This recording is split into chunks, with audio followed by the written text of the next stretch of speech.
Thank you, Mr. Chair. Thank you to the Minister, and welcome, Mr. LeBlanc.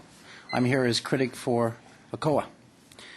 My questions have to do with longtime Conservatives being appointed to high-profile jobs with Atlantic development agencies like ACOA.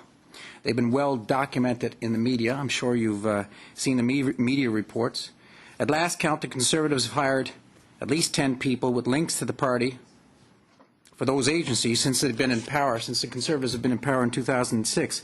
And of course, it's been reported that the Public Service Commission of Canada is investigating possible connections between the Conservative government and appointments to ACOA. My first question has to do specifically with Kevin McAdam. Now, McAdam, for those who don't know, is a failed Conservative candidate and a former staffer to Nova Scotia Cabinet Minister Peter MacKay. On Christmas Eve 2010, McAdam was appointed to the job of Director General of Regional Operations with ACOA in Prince Edward Island. The job pays between $115,000 a year and $135,000 a year. Quite the Christmas gift, I guess you could say.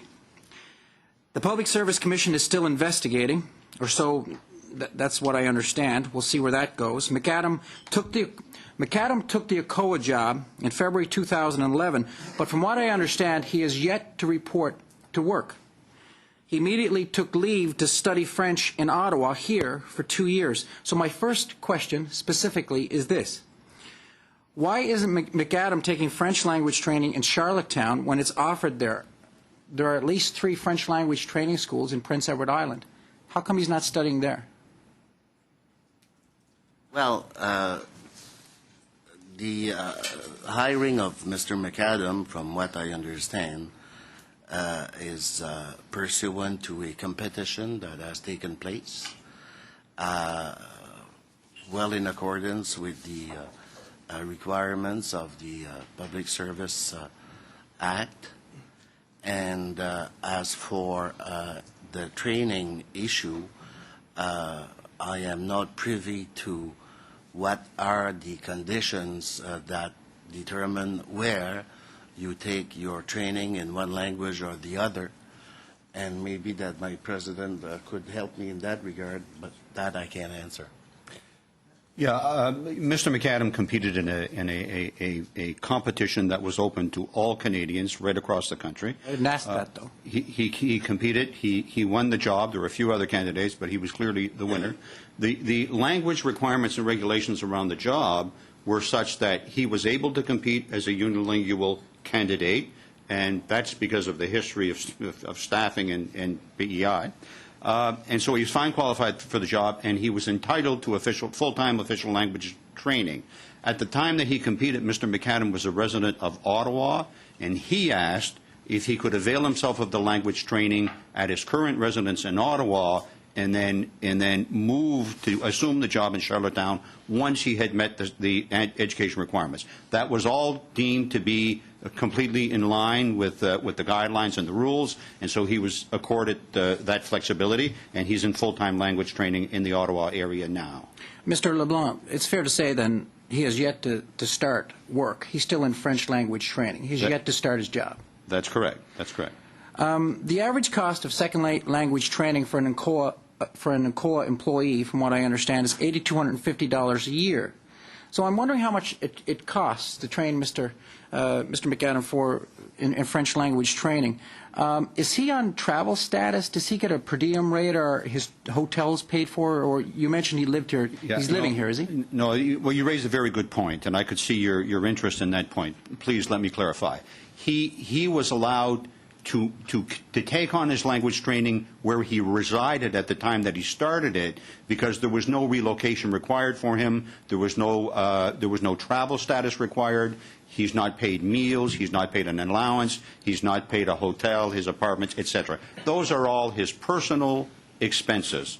So if you wanted really to net out his cost of language training, it would be like any other federal public servant. It would be, you know, the cost of their salary, the time that they're taking the language training, and the incremental cost of the actual payment of the language school. I don't have those figures, but I'd be glad to make them available to committee members. So there are no costs. There are no travel. There are no hotel costs. There are no special exceptional costs because he's in Ottawa versus Charlottetown. But he is getting paid up to $135,000 a year for a job that he hasn't started at yet.